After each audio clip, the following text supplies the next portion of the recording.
Hello students, आपण strength of मटेरियलचं basic concept किंवा theoretical part आपण पाहिलेला आहे.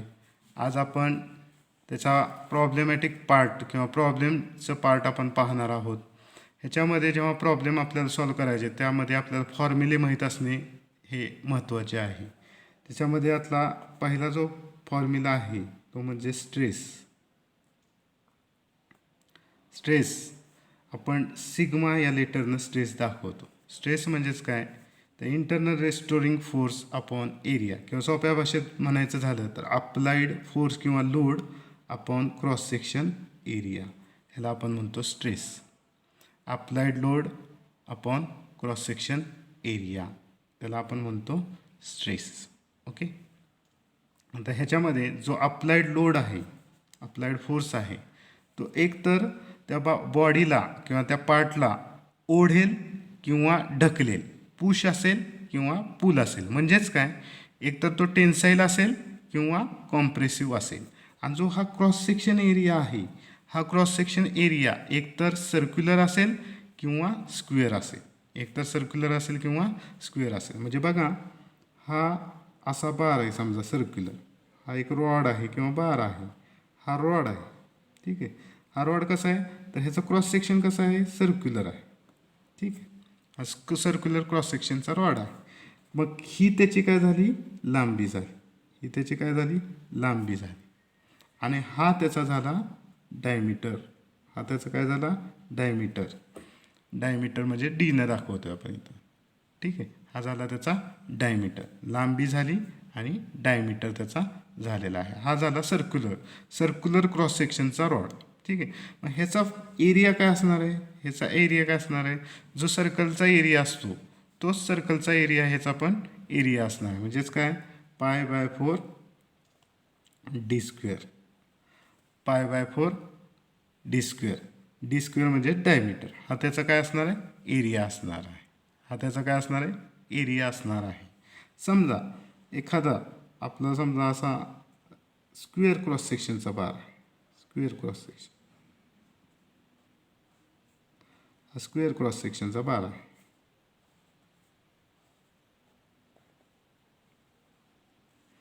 हा स्क्वेअर क्रॉस सेक्शनचा बार म्हणजे ही झाली त्याची लांबी. आणि हे झालं त्याचं क्रॉस सेक्शन. हा काय, स्क्वेअर क्रॉस सेक्शन आहे. समजा ह्याची लांबी असेल 25, ह्याची विड्थ असेल 25, थिकनेस असेल 25 आणि लांबी असेल समजा 150. ठीक आहे. आता स्क्वेअर क्रॉस सेक्शन असल्यामुळं काय असणार आहे, ही आणि ही बाजू सारखी असते. सगळ्या बाजू स्क्वेअरच्या काय असतात, सारख्या असतात. मग इथं क्रॉस सेक्शन एरिया काय होणार आहे, तर साईडचा स्क्वेअर हा त्याचा क्रॉस सेक्शन होणार आहे. म्हणजे समजा ह्याची ही जी थिकनेस आहे 25 आहे आणि ही विड्थ आहे 25च. म्हणजे ह्याचा एरिया काय होणार आहे की 25चा स्क्वेअर जे काय असेल ते mm² असणार आहे. एरियाचं युनिट काय येणार आहे, mm² येणार आहे. कारण का, सगळे डायमेन्शन आपण कशात घेणार आहे, मध्ये घेणार आहेत. सगळे डायमेन्शन आपण मध्ये घेणार आहेत. लक्षात आलं. याच्यात दोन प्रकार असू शकतात, एक सर्क्युलर क्रॉस सेक्शनचा असू शकतो किंवा स्क्वेअर क्रॉस सेक्शनचा असू शकतो. ही जी लेंथ आहे ती लेंथ असणार आहे आणि हा त्याचा डायमीटर असणार आहे. आणि ह्या जो क्रॉस सेक्शन आहे तो शेप दाखवतो. त्या शेपवरनं तो सर्क्युलर असेल तर सर्कलचा एरिया घ्यायचा, तो स्क्वेअर असेल तर स्क्वेअरचा एरिया आपल्याला क्रॉस सेक्शन एरिया घ्यावा लागणार आहे. लक्षात आलं. आता हा जो अप्लाइड लोड आहे पी, हा एक तर टेन्साईल असेल, हा टेन्साईल लोड आहे. हा काय, टेन्साईल लोड आहे. टेन्साईल म्हणजेच काय करतो, पुल करतो, ओढतोय, दोन्हीकडनं ओढतोय. ठीक आहे. किंवा हा जो पी असेल तो कसा असेल, कॉम्प्रेसिव्ह असेल. तो कसा असेल, कॉम्प्रेसिव्ह असेल. कॉम्प्रेसिव्ह म्हणजे टुवर्ड्स द बॉडी ॲक्ट होतोय, म्हणजे कॉम्प्रेस करतोय. ठीक आहे, म्हणजे पुश करतोय. तर तो कॉम्प्रेसिव्ह लोड असू शकतो. त्याची व्हॅल्यू आपण पीमध्ये घेणार आहोत. समजलं. हे झालं स्ट्रेस. हा पहिला फॉर्म्युला झाला. दुसरा फॉर्म्युला आहे म्हणजे स्ट्रेन. हे आपण पाहिलेलं आहे, स्मॉल ईनं दाखवतो आपण. स्ट्रेन हे स्मॉल ईनं दाखवतो. आता स्ट्रेनमध्ये दोन प्रकार आहेत. एक आहे लिनियर स्ट्रेन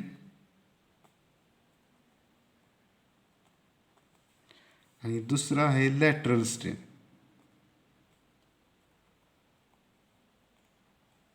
लिनियर स्ट्रेन आणि लॅटरल स्ट्रेन.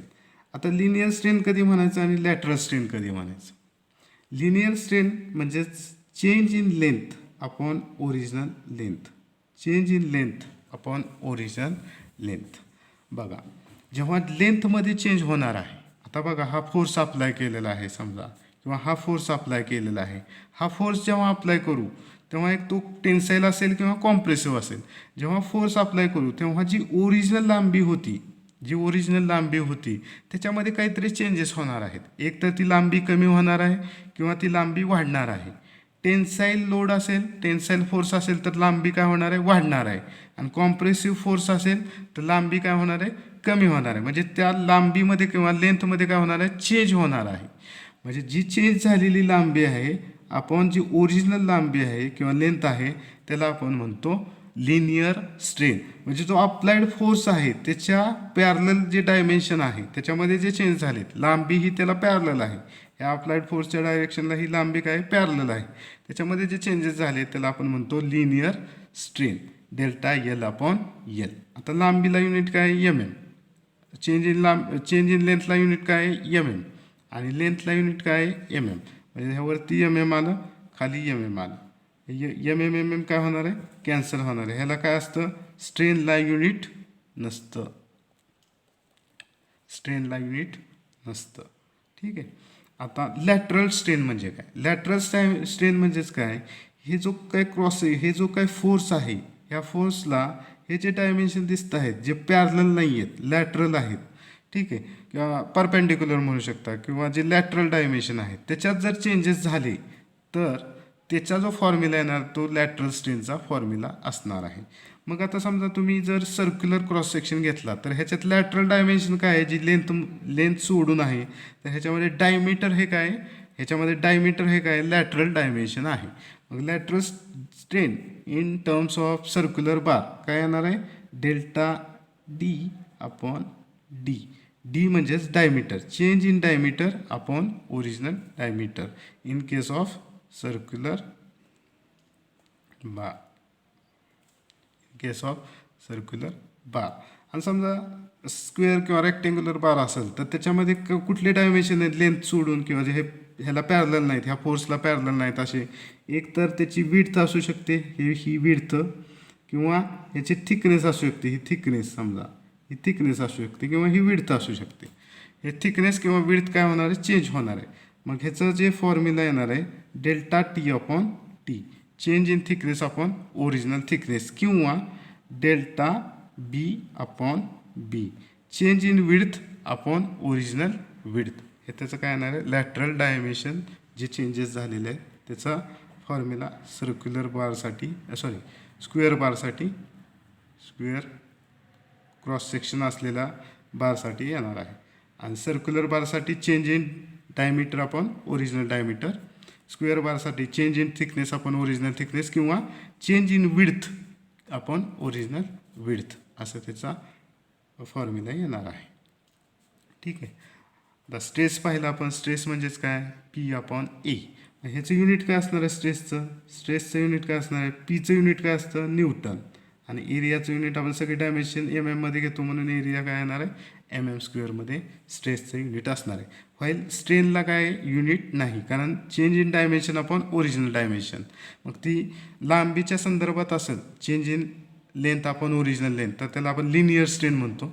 आता चेंज इन लेंथचं युनिट एम एम आणि लेंथचं unit M M. M M M cancel झालं, नो युनिट. लॅटरल स्ट्रेन म्हणजे काय? लांबी व्यतिरिक्त जे बाकीचे डायमेन्शन आहे. आता सर्क्युलर बार घेतला तर फक्त काय? डायमीटर हा त्याचं लॅटरल डायमेन्शन आहे, म्हणजे change in diameter upon original diameter. आणि जर स्क्वेअर बार घेतला तर change in thickness upon original thickness, किंवा दुसरा formula change in width upon original width. हे लॅटरल स्ट्रेनचा आपल्याला फॉर्म्युला येणार आहे. ह्याला युनिट नसणार आहे. ठीक आहे. स्ट्रेनला युनिट नसणार आहे. तिसरा जो फॉर्म्युला आहे तोच म्हणजेच मॉड्युलस ऑफ इलास्टिसिटी, किंवा त्याला आपण यंग्स मॉड्युलस म्हणतो. हे आपण कॅपिटल ई या लेटरनं दाखवतो. मॉड्युलस ऑफ इलॅस्टिसिटी किंवा यंग्स मॉड्युलस हे आपण कॅपिटल ई या लेटरनं दाखवतो. आता कॅपिटल ई किंवा यंग्स मॉड्युलस किंवा मॉड्युलस ऑफ इलॅस्टिसिटी ह्याचा काय फॉर्म्युला आहे? ई बरोबर stress upon strain, stress upon strain. Stress आपण सिग्मा या लेटरनं दाखवतो, स्ट्रेन आपण स्मॉल ईनं दाखवतो. Stress upon strain. ठीक आहे. आता सिग्मा अपॉन ई. ह्याचं युनिट काय असणार आहे की स्ट्रेसचं युनिट आहे न्यूटन पर एम स्क्वेअर आणि ईला युनिट किंवा स्ट्रेनला युनिट नसतं. मग ह्याचं युनिट काय असणार? जे स्ट्रेसचं युनिट असेल तेच मॉड्युलस ऑफ इलॅस्टिसिटीचं पण युनिट असणार, म्हणजे Newton per M square. Newton per M square हे त्याचं युनिट असणार, कारण स्ट्रेनला युनिट नाही. आता जर आपण परत डिराईव्ह करायचं म्हटलं फॉर्म्युला, तर हा फॉर्म्युला परत काय होणार? स्ट्रेसचा फॉर्म्युला काय आहे? Load upon area, P upon A. आणि स्ट्रेन आपण जर लिनियर स्ट्रेन घेतला तर लिनियर स्ट्रेनचा फॉर्म्युला काय आहे? Delta L upon L. Delta L upon L. आता हे जर सिम्प्लिफाय केलं तर काय होणार आहे? हे एल वरती जाणार आहे, ए खाली येणार आहे, म्हणजेच P L upon A delta L. P L upon A delta L. ईचा फॉर्म्युला हा सुद्धा होऊ शकतो सिग्मा अपॉन ई, आणि ईचा फॉर्म्युला कॅपिटल ईचा फॉर्म्युला म्हणजेच यंग्स मॉड्युलस कॅपिटल ई ह्याचा formula P L upon A delta L पण होऊ शकतो. Where P is applied force, L capital L म्हणजे original length, A is area of cross section, आणि डेल्टा एल म्हणजेच deformation, elongation किंवा change in length. आता हे जे आत्ता फॉर्म्युला आपण डिराईव्ह केलेला आहे ह्याच्यावरनं आपल्याला एक फॉर्म्युला मिळतो, तो म्हणजेच डिफॉर्मेशन किंवा इलॉंगेशन किंवा चेंज इन लेंथ.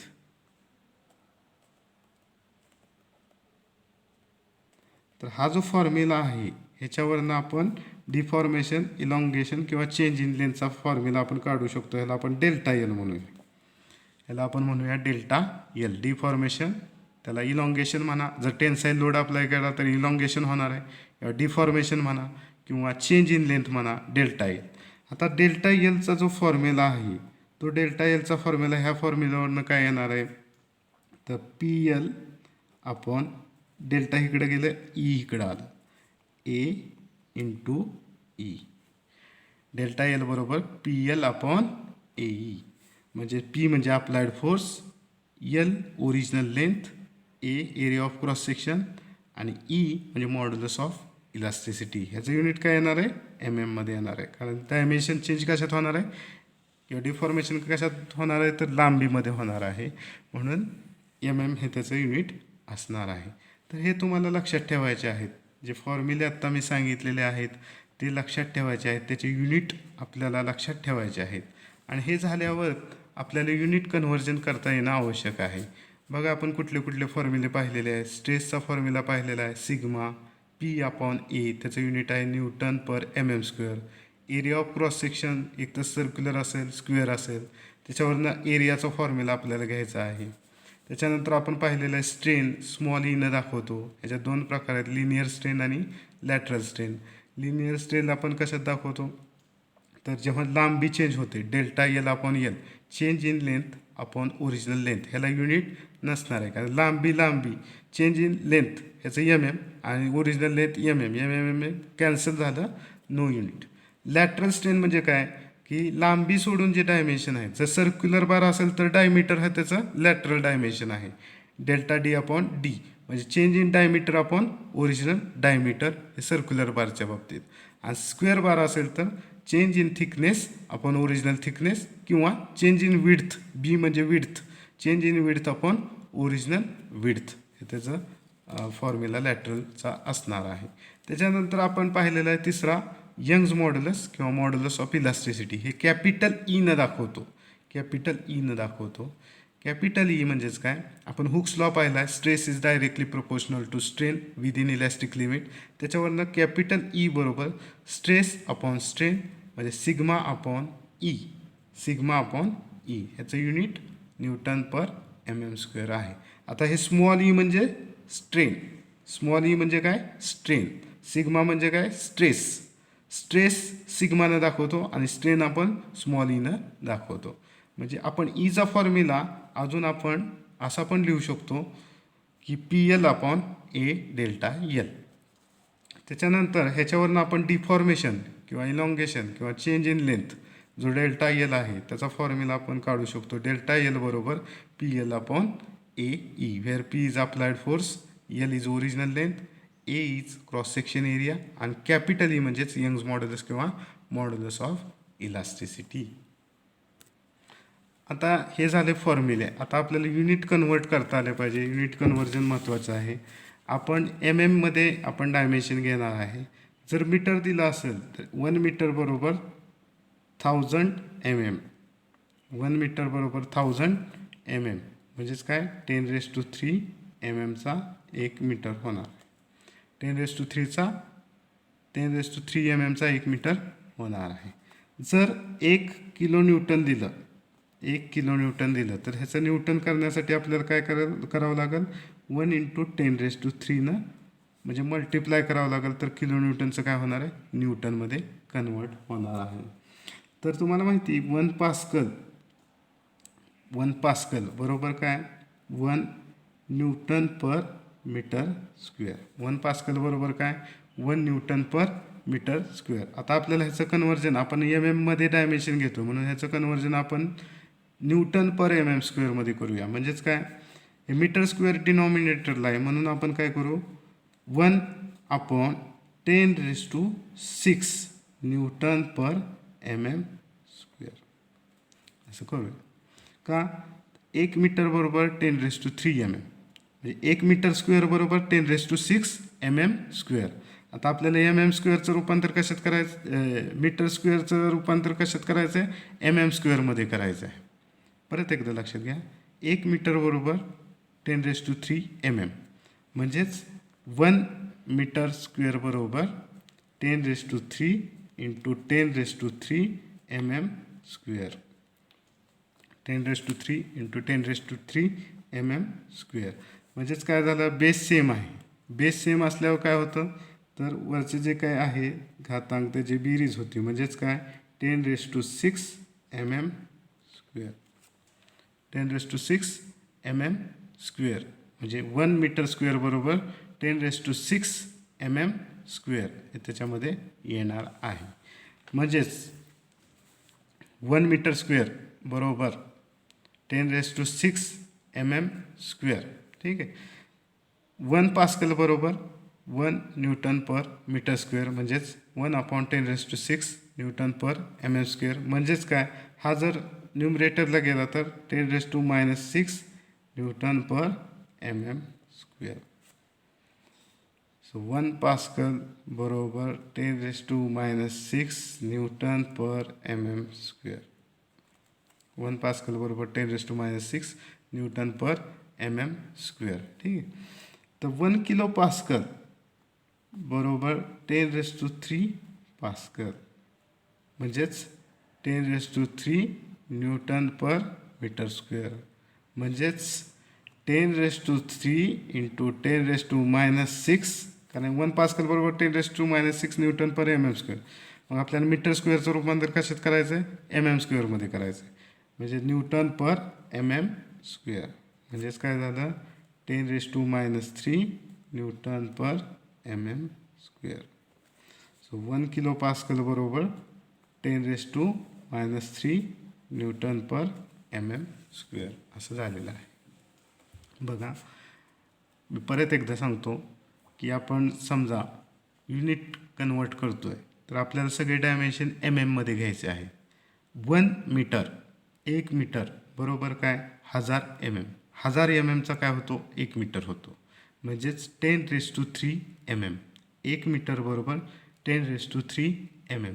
ठीक आहे. म्हणजे 1 मीटर स्क्वेअर बरोबर किती, 1 मीटर स्क्वेअर बरोबर किती, तर 10⁻³ × 10⁻³ mm स्क्वेअर होणार आहे. 1 मीटर स्क्वेअर बरोबर काय होणार आहे, 10⁻³ × 10⁻³ mm स्क्वेअर होणार आहे. म्हणजेच काय, 1 मीटर स्क्वेअर बरोबर 10⁻⁶ mm स्क्वेअर. 1 मीटर बरोबर 10⁻⁶ mm स्क्वेअर. ठीक आहे, म्हणजे हे झालं लांबीच्या बाबतीत कन्व्हर्जन. आता जर फोर्सचा विचार केला आपण, फोर्स तर समजा किलो न्यूटनमध्ये दिलं असेल 1 किलो न्यूटन, तर त्याचं आपल्याला न्यूटनमध्ये कन्वर्ट करायचं आहे. 1 किलो न्यूटन बरोबर काय 1 × 10³ न्यूटन. 1 किलो न्यूटन म्हणजे 1 × 10³ न्यूटन. आता नेक्स्ट काय आहे की 1